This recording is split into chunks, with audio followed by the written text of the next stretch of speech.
नाशिकमध्ये ऑपरेशन टायगरची चर्चा आहे। ठाकरेंच्या शिवसेनेचे नगरसेवक शिंदेंच्या शिवसेनेच्या गळाला लागल्याची चर्चा आहे।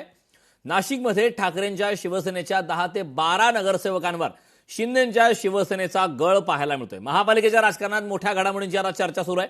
अनेक नगरसेवकांच्या वरिष्ठ नेत्यांसोबत बैठका झाल्याची सूत्रांची माहिती आहे। तर प्रभागनिहाय 5 कोटी रुपयांच्या विशेष निधीचं आमिष दिल्याची आता चर्चा सुरू आहे। ठाकरेंच्या शिवसेनेतील एका मोठ्या नेत्याचाही पक्षांतराच्या चर्चांना आता उधाण आलंय। शिंदेंच्या शिवसेनेकडून संघटन विस्तारासाठी हालचालींना वेग आलाय।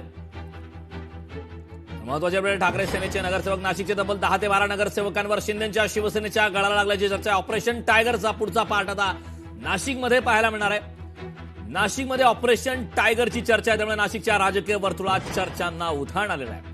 ठाकरे सेनेचे नगरसेवक शिंदेंच्या शिवसेनेच्या गळाला लागल्याची चर्चा आहे, त्यामुळे नाशिकमध्ये नेमकं काय घडते ऑपरेशन टायगरच्या माध्यमातून हे पाहणं महत्त्वाचं असणार आहे आणि त्यानंतर नाशिकच्या राजकारणात कशा प्रकारे राजकीय समीकरणं बदलतात हे पाहणं महत्त्वाचं आहे। नाशिकमध्ये तब्बल 10 ते 12 नगरसेवक आता संपर्कात आहेत। वरिष्ठ नेत्यांसोबत बैठका झाल्याची सुद्धा माहिती मिळत आहे। नेमकं काय घडतंय हे पाहणं महत्त्वाचं आहे। या संदर्भात ताजे अपडेट देण्यासाठी आपले प्रतिनिधी महेश महाले आपल्यासोबत जोडलेत। महेश, नाशिकमध्ये ऑपरेशन टायगरची चर्चा सुरू आहे। पुढचा अध्याय नाशिकमध्ये ऑपरेशन टायगरचा आहे अशी चर्चा आहे, काय सविस्तर माहिती आहे बाबतची? करण अगदी खरं आहे। खरं तर नाशिकमध्ये आता टायगर ऑपरेशनचा पुढचा पार्ट रंगणार असल्याची जी माहिती आहे ती खरं तर सूत्रांकडून येत आहे। ठाकरेंच्या शिवसेनेचे 10 ते 12 नगरसेवक हे शिंदेंच्या शिवसेनेच्या गळाला लागणार आहे आणि प्रत्येकाला जवळपास आपल्या प्रभागामध्ये 5 कोटीचा निधी देखील देण्याच्या ज्या चर्चा आहे त्या रंगू लागलेल्या आहे।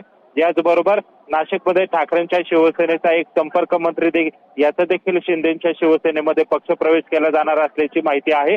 त्यामुळे एकूण जर बघितलं तर नाशिक महानगरपालिकेमध्ये ठाकरेंच्या शिवसेनेचे 15 नगरसेवक आहेत, त्यापैकी 10 ते 12 नगरसेवकांना शिंदेंच्या शिवसेनेच्या वरिष्ठ नेत्यांकडनं गळ घातले जात आहे। त्या संदर्भातल्या बैठका देखील पार पडलेल्या आहेत। त्यामुळे एकूणच आगामी काळामध्ये ऑपरेशन टायगर हे नाशिकमध्ये होणार का आणि शिंदेंच्या शिवसेनेमध्ये खरं तर हे ठाकरेंचे शिवसेनेचे नगरसेवक येणार का हे याकडे आता सर्वांचं लक्ष लागलेलं आहे। खरंच या संपूर्ण घडामोडींवरती लक्ष ठेवून ऑपरेशन टायगर नेमकं नाशिकमध्ये कसं राबवलं जातं हे पाहणं महत्त्वाचं आहे। खूप खूप धन्यवाद या सविस्तर अशा माहितीसाठी।